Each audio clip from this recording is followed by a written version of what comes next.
Released in 1956, Earth vs. the Flying Saucers is best known for its stop-motion special effects created by Ray Harryhausen, resulting in amazing UFO flying scenes. In this video, we take a look at the tremendous work he put into this movie and some interesting trivia facts surrounding this classic sci-fi film. In case you were wondering, originally the film was in black and white, but it's now available in color on DVD. In fact, Harryhausen himself said they likely would have filmed it in color to start with if it hadn't been for the tight budget they had. Shots of Harryhausen's UFOs showed up in other productions like Orson Welles' F for Fake and, believe it or not, even on a Three Stooges short. I must be seeing things. That can't be a real spaceship. Do not be afraid. The top had go in one direction. Each frame of film you had to move it a quarter of an inch or so. And then the bottom would go in the opposite direction. And you move it each frame. But I put these three nobules here so that I could fasten the wires. I used a piano wire. And then I found a nylon thread that was very delicate. You still had to paint them out. So imagine, if you will, moving the bottom of the saucer one notch and the top of it, if it was in camera view, and then moving the saucer itself, then taking a picture frame by frame, then after all that, going back and painting out the visible strings frame by hand. When Tim Burton asked Harryhausen how long it took on these types of productions, he had this to say. I think the Beach from 20,000 Fathoms was 7 months or so. Right. You hear something? Hear what? You know what the sound was? Yeah. I don't hear. Shh, listen. Sewage. Going through the Redondo I keep sewage. thinking I hear it out my own. So that's what a UFO sounds like. I wonder if that means these guys are sewage workers. Do you remember what the spacesuits were supposed to have been made of in the movie? Out of solidified electricity. What's it made of? Solidified electricity is the fancy name given to it by the Bureau of Standards. If you wondered how long scientists have known about solidified electricity, well, they haven't discovered it yet because, according to Ray Harryhausen, it's a load of hogwash. It's just something you made up. And that was the word he used, hogwash. A load of hogwash.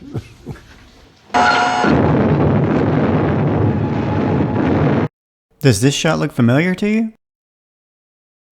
To save a little time and money, they took a shot from War of the Worlds from 1953. By slowing it down, we can see that the building that the flying saucer zaps with its ray gun is not the building that actually explodes. The Los Angeles City Hall building was destroyed in miniature form on the War of the Worlds. It has been used on many TV shows and movies, including as the Daily Planet building on the Adventures of Superman TV series of the 1950s. One of the tricks they used to save money on Earth vs. the Flying Saucers was to use a lot of stock footage. The Washington Monument scene inspired Tim Burton's version in his 1996 movie, Mars Attacks. That had huge impact on me when I saw that, you know. The stop-motion animation special effects created by Ray Harryhausen are known as dynamation.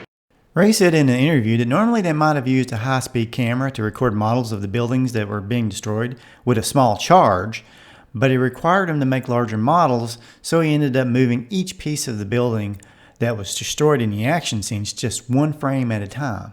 So I ended up animating each piece of thing that fell off, and then I would double print an explosion in. The scene where the saucer hits the Capitol was done by using a photo of the building with a miniature of the dome on top.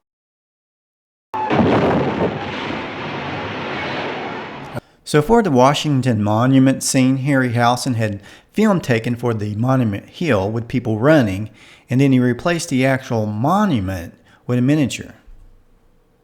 Harryhausen's works include the animation for Mighty Joe Young, 1949, with his mentor, Willis H. O'Brien, his first color film, The Seventh Voyage of Sinbad from 1958, and Jason and the Argonauts from 1963 that featured a sword fight with 7 skeleton warriors.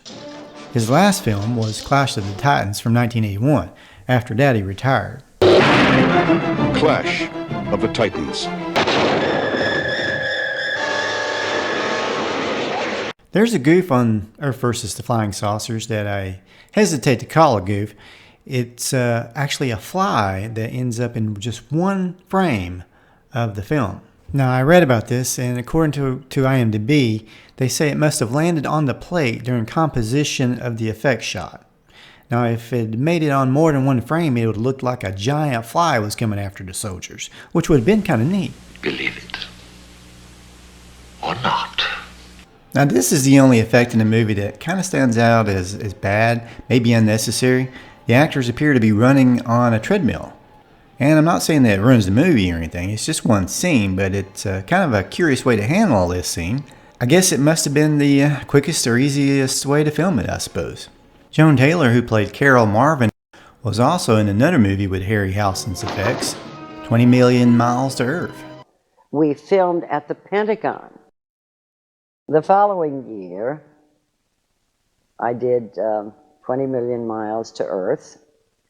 Joan Taylor appeared in many TV westerns, including 18 episodes of The Rifleman, which is, in my opinion, one of, if not the best TV westerns of all time.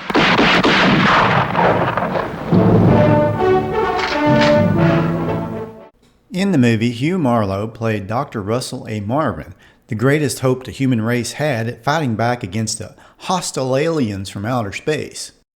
Marlowe appeared in a lot of TV series, but his biggest roles after the movie were probably his turn at playing Ellery Queen and the soap opera Another World, where he appeared in an amazing 1,927 episodes from 1964 to 1982. Sadly, he died from a heart attack in 1982. After this video, check out all my other TV Crazy Man videos I have on classic pop culture, like all my other Facts and Goofs videos on classic TV and movies. Just a quick word about my latest cartoon from my other channel, the Frady Cat Cartoons channel. Find out how the Kung Fu Cat helps Ugg the cartoon caveman defeat his problem getting sleep. It's really hard being a cartoon on this week's Frady Cat Cartoons cartoon. I'll put a link at the end of the video to this cartoon. Check it out if you get a chance. I'd really appreciate it. The goal is to have a family-friendly channel that everyone can enjoy.